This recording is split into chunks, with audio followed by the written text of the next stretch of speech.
এই জয় আমাদের জনগণের জয়।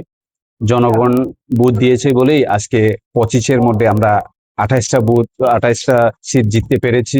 এবং যারা ভোট দিয়েছে তাদেরকে আমাদের অসংখ্য অসংখ্য ধন্যবাদ, এবং যারা ভোট করেনি তাদেরকেও আমরা শুভেচ্ছা জানাচ্ছি।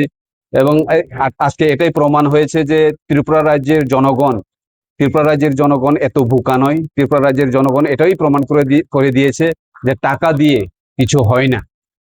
টাকা দিয়ে কিছু হয় না। যদি গণতন্ত্র দেশে যদি করতেই হয়, তো জনগণের জন্য কাজ করুন, জনগণের জন্য ভাবুন, গরিবদের জন্য ভাবুন এবং বেকারদের জন্য ভাবুন। আজকে আমাদের মহারাজ অনেক চেষ্টা করছে যে এডিসির ছোট্ট বাজেট দিয়ে আমাদের ত্রিপুরা রাজ্যে যারা পাহাড়ি এরিয়াতে, যারা এডিসি এরিয়াতে বসবাস করছেন তাদের জন্য কিছু করার জন্য আমাদের মহারাজ চেষ্টা চালিয়ে যাচ্ছেন। তার জন্য কেন্দ্র সরকারের সঙ্গে চুক্তি হয়েছে। আজকের জিত দিয়ে আমরা এত খুশি নই।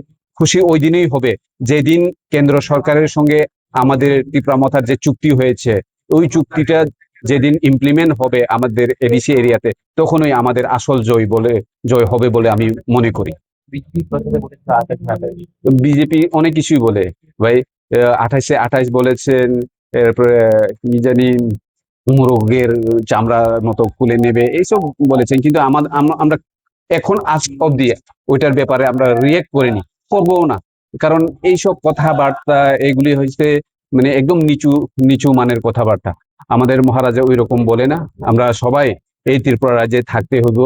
এই ত্রিপুরা রাজ্যের মানুষ আমরা গণতন্ত্রকে বিশ্বাস করি। এবং যেই মিথ্যা প্রতিশ্রুতিগুলি বিজেপির দ্বারা 2018 থেকে দেওয়া হয়েছে আজ অব্দি ত্রিপুরা রাজ্যের জনগণ এটা দেখতে পেরেছে।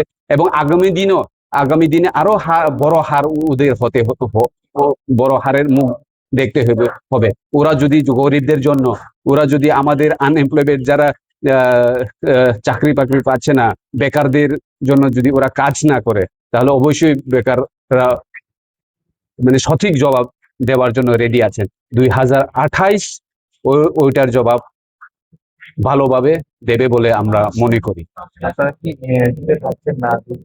এটা আমরা পরে দেখা যাবে। আমরা তো জুটে কিভাবে আছে, আমরা প্রি প্রি ইলেকশন জুটে ছিলাম না। আমরা পোস্ট ইলেকশন করার পরে, আমরা এগ্রিমেন্ট হওয়ার পরে আমরা মন্ত্রিসভায় থাকছি। কিন্তু এগ্রিমেন্টটা যদি ইমপ্লিমেন্ট না হয়, আমরা জুটে থাকবো না বলে আমরা আশা করছি। যে যদি আপনাদের সঙ্গে থেকে যদি কিছুই না দেওয়া হয় আমাদের ত্রিপ্রাসাদের, মন্ত্রিত্ব বড় কথা নয়। বড় কথা হচ্ছে আমাদের ত্রিপ্রাসা যারা গরিব অংশের লোক আমাদের গ্রামে বসবাস করছে, তাদের ল্যান্ড রাইট, তাদের যে ডাইরেক্ট ফান্ডিং, তাদের পলিটিক্যাল রাইট যদি দেওয়া না হয়, তাহলে আশা করি আগামী দিনে বিজেপির সঙ্গে আমরা নাও থাকতে পারি।